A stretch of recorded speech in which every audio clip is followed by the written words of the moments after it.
사회적 혼란을 최소화시키는 방안을 고민하고 있는 건데 외신이 한국 사회에 대한 그런 이해가 좀 부족하다 보니까 그런 식의 이제 야박한 평가를 하는 게 아닌가 보여집니다. 줄탄핵으로 가요. 줄탄핵.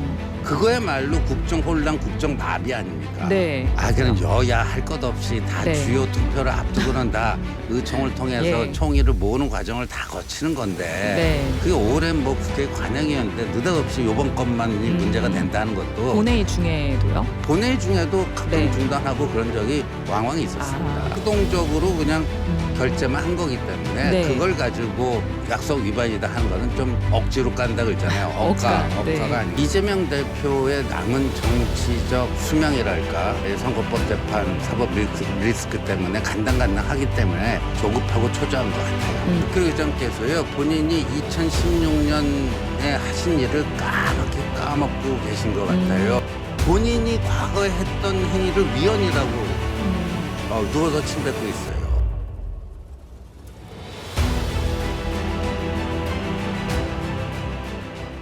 국민의힘 신지호 전략기획부총장님 스튜디오 나오셨습니다. 안녕하세요. 네, 안녕하세요. 우선 지난 대통령 담화를 보면요. 저의 임기를 포함해 앞으로의 전국 안정 방안은 당에 일임하겠다라고 했잖아요.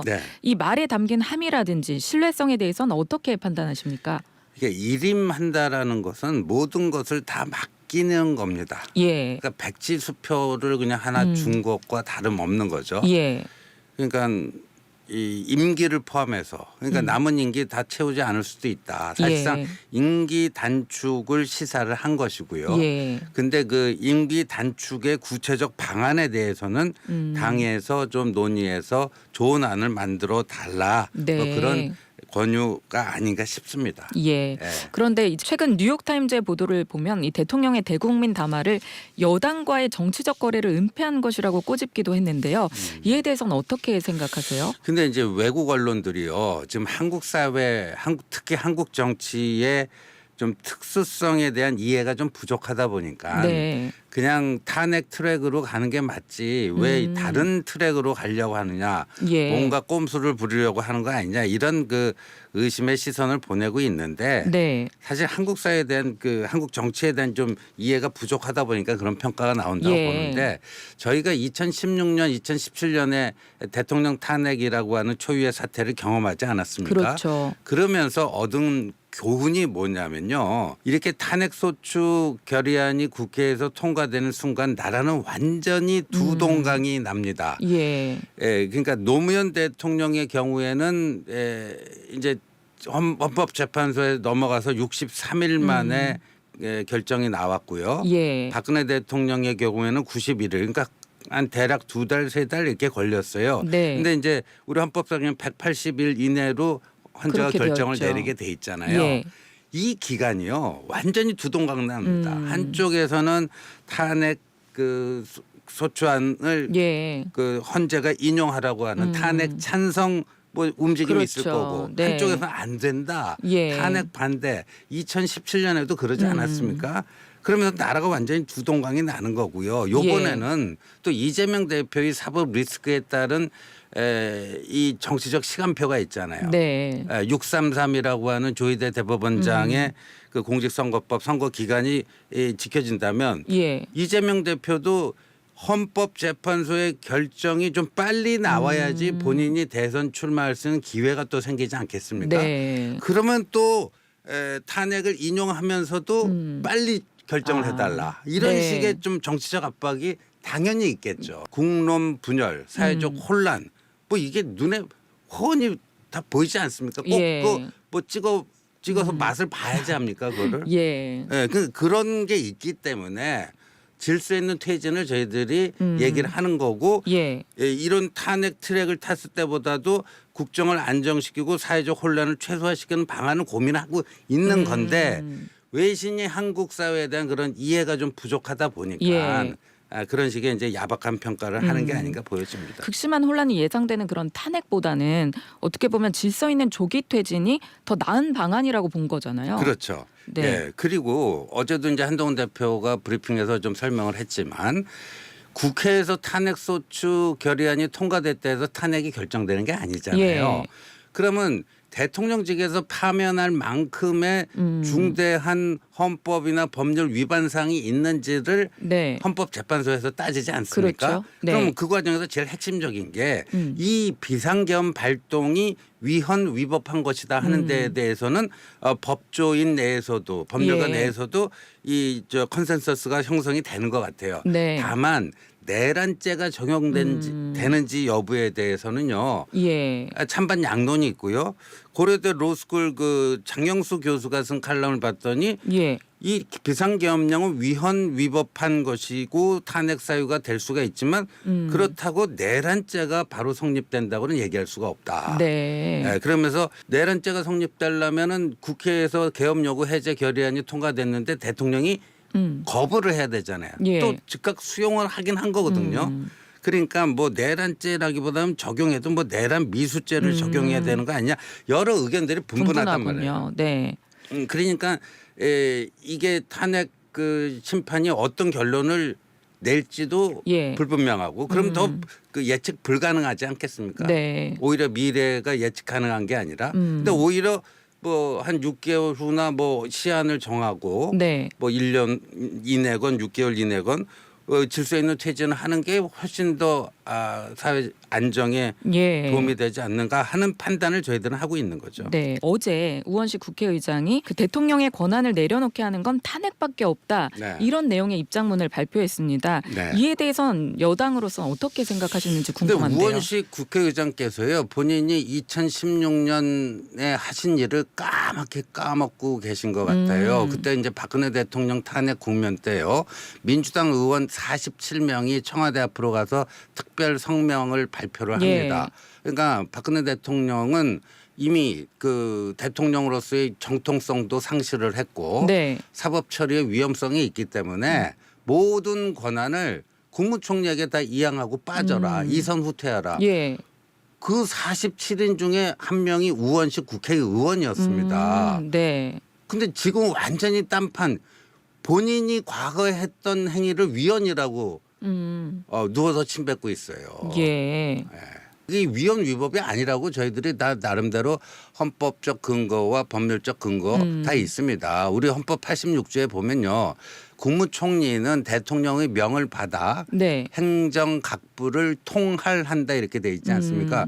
통할이라는 어려운 한자어인데 모두 거느려 다스린다 뭐 이런 겁니다. 그러니까 대통령께서요 자신의 재량권을 0으로 만들고 그거를 다 총리에게 넘기겠다고 하는 거는요. 네. 현행 헌법 내에서 충분히 가능한 일입니다. 예. 한동훈 대표가 어제 이 담화를 통해서 대통령 조기 퇴진 과정에서 국정 혼란은 없을 거다. 국정 공백도 없게 하겠다. 이런 입장을 내놓기도 했는데요. 반면 민주당에서는 네. 한덕수 총리는 수사 대상이지 국정 운영의 중심이 될 수 없다. 이렇게 위헌적 발상 강하게 이제 비판하고 있는데요. 한동훈 대표에 대해서도 어떻게 보면 이게 헌정 질서를 파괴하고 있다. 2차 내란 행위라고까지 했습니다. 이에 대해서는 어떻게 보세요? 한동훈 대표가 대통령과의 회동에서 강하게 문제 제기를 해서요. 그 위헌 위법한 그 비상계엄의 핵심적인 역할을 했던 3명의 장성들 네. 인사 조치를 시켰잖아요. 예. 그다음에 제2의 계엄은 없을 거라고 하는 대통령의 발언을 끌어낸 거 네. 아닙니까?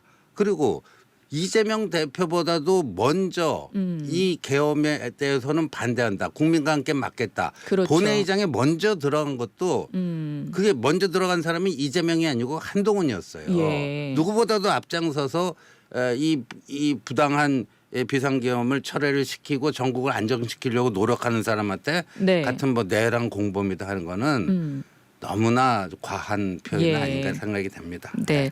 한편 어제 대통령이 그 이상민 행안부 장관 사의를 수용했고요. 또 오호령 국정원 1차장 임명 등 인사권을 행사한 부분에 대해서 많은 비판이 있는데 이선에 있겠다고 했지만 여전히 권력을 행사하는 거 아니냐. 이에 대해서는 어떻게 생각하십니까? 그 오호령 신임 국정원 1차장 임명한 건 6일이에요. 예. 그 대통령의 이제 다 일임하겠다. 권한을 내려놓겠다고 하는 대국민 선언은 그 다음 날인 7일이었습니다. 예. 그러니까 그거는 선후 관계를 따져 보면은 뭐 오해가 풀리는 예. 것이고요. 그다음에 이상민 장관의 사의를 그 수용한 거는 형식적으로 도장만 찍은 거예요. 네. 강력한 의사 표현을 한 게 아니고요. 오히려 이상민 장관이 사표를 냈는데 그걸 반려를 한다면 적극적 행정행위라고 볼 수가 있겠지만 네. 이건 수동적으로 그냥 결재만 한 거기 때문에 네. 그걸 가지고 뭐 약속 위반이다 하는 거는 좀 네. 그 요새 억지로 깐다 그러잖아요. 억가가 네. 아닌가 싶습니다. 예. 일부에서 조국혁신당 박은정 의원이 나왔었는데요. 네. 이 조국혁신당 조국 대표가 어제 그 한덕수 총리에 대해서 시급히 이제 탄핵 소추를 추진하겠다 이렇게 밝혔거든요. 네. 그런 식으로 이제 한덕수 총리를 탄핵을 시키면 네. 직무정지가 그럼 되잖아요. 어떻게 되는 건가요? 그러면 네. 그 다음 이제 서열이 있습니다. 예. 경제부총리일 겁니다. 최상목 경제부총리가 네. 그 대행을 맡게 돼 있어. 그러면 또 탄핵하지 최상목 않을까요? 부총리를 또 탄핵할 거 아닙니까? 네. 그러면 교육부총리가 또 맡게 돼 아. 있어요. 그러면 또 탄핵할 거 아닙니까? 네. 줄 탄핵으로 가요. 줄 탄핵. 그거야말로 국정 혼란, 국정 마비 아닙니까? 네. 그러니까 외신이 아까도 한국 사회 특수성이나 이 제도의 운영의 그 구체적 실상을 잘 모르니까 자꾸만 그런 지적하는 거예요. 네. 이게 줄탄핵으로 가면 이 나라가 어떻게 되겠습니까? 그러니까 다 지금 이제 직무정지가 되고 네. 기관들도 다 지금 그렇죠. 사실상 마비 상태긴 사실상 하잖아요. 국가 마비 상태가 되는 거죠. 네. 민주당은 이제 회기를 쪼개서 네. 계속 매주 토요일마다 탄핵 의결을 할 것이다 이렇게 밝혔는데 민주당 입장에서도 어떻게 보면 계속 이렇게 실패하는 탄핵을 네. 계속 하는 게 부담스러울 수 있을 것 같은데 네. 여당에서는 민주당의 이런 움직임은 어떻게 보고 계십니까? 그러니까 이재명 대표의 남은 정치적 그 수명이랄까 이게 이제 본인의 선거법 재판 사법 리스크 때문에 간당간당하기 때문에 좀 조급하고 초조한 것 같아요. 어떻게든지 빨리 해서 이재명에게 대선 도전 기회를 주는데 딱 그 목표가 맞춰져 있기 때문에 이런 국가적 중대사를 한 개인의 대권 도전 가능 여부로 그 접근한다는 것 자체가 네. 좀 불순하다. 저는 그렇게 생각해요. 예. 이 지금 그리고 오로지 뭐 탄핵만이 방법이다. 그것도 저는 아닌 것 같아요. 예. 지금 뭐 수사가 이루어지고 있잖아요. 예. 수사가. 그렇습니다. 어제 그 검찰 특수본에서 대통령을 피의자로 입건했다. 예. 피의자 윤석열이 됐다. 네. 그 서울 고검장이 그렇게 발표도 하지 않습니까? 예. 그러면 이 불법적인 비상계엄 발동에 따른 책임을 지우는 거 그건 꼭 탄핵만이 유일한 길이 아닌 거죠. 예. 수사를 통해서 기소가 되고 재판을 받고 뭐 유죄 판결 받으면 거기에다 응분의 예. 죄가를 치르는 거 그것도 책임을 묻는 방법 아니겠습니까? 네. 한동훈 대표와 이제 한덕수 총리가 공동 국정 운영을 하는 것에 대해서 비판의 목소리가 있는데 법적 근거가 없다 이거거든요. 그리고 네. 어제 이재명 대표는 국민께서 네가 왜? 라고 할 것 같다 이렇게까지 말했는데요. 그 이재명 대표는 그 얘기 하기 전에요. 그 문재인 대통령이 야당 지도자 시절에요. 심지어 박근혜 대통령의 국군 통수권도 거국 내각의 총리에게 넘겨라 그런 요구까지 그랬었죠. 했어요. 예. 그러니까 본인들이 했을 때는 그 전형적인 내로남불이죠. 그리고 아까 법적 근거는 제가 예. 헌법 그 밝혔잖아요. 예. 그러면 민주당에서 주장하는 건 사실 대통령의 즉각적인 체포, 수사라든지 아니면 군 통수권 박탈이 필요하다 이런 주장을 하고 있는데 이에 대해서는 어떻게 생각하십니까? 저는 대통령께서 군 통수권 행사하면 안 된다고 보고요. 예. 그거를 모든 걸 내려놓겠다라고 하는 것에는 국군 통수권 불행사 그것까지 포함되어 있는 거라고 보고 있고요. 그렇게 할 거라고 봅니다. 네. 또 대통령 탄핵 표결 무산된 것과 한편으론 또 국민의힘 안철수, 김예지, 김상욱 의원이 주목을 받았잖아요. 네. 안철수 의원이 당론이 있어도 소신에 따라 이제 투표를 해야 한다 이런 말을 했는데 이 의견에 대해서는 어떻게 생각하십니까? 저는 뭐 헌법 46조에 나와 있는 그거를 안철수 의원이 그대로 실행을 한 거고요. 당론에 반드시 기속될 필요는 없습니다. 네. 국회의원은 양심에 따라 국익을 최우선하여 직무를 행하면 된다. 이게 헌법 정신이기 때문에 네. 뭐 당론을 정하긴 하지만 그게 뭐 그렇게까지 강제력이 없다라는 것을 그날 보여주지 않았습니까? 네. 자유의지에 따라서 얼마든지 가서 소신 투표. 소신 투표할 예. 수 있습니다. 네. 그런데 이제 어제 그 탄핵안 투표 때 의총을 굳이 열어서 투표를 네. 막기 위한 이게 꼼수가 아니었냐 이런 비판을 또 야당에서는 많이들 하고 있는데 이런 지적에 대해서는 어떻게 생각하세요? 그냥 여야 할 것 없이 다 네. 주요 투표를 앞두고는 다 의총을 통해서 예. 총의를 모으는 과정을 다 거치는 건데 네. 그게 오랜 뭐 국회 관행이었는데 느닷없이 이번 것만이 문제가 된다는 것도 본회의 중에도요? 예, 본회의 중에도 가끔 네. 중단하고 그런 적이 왕왕 있었습니다. 그렇군요. 왕왕 있었어요. 예.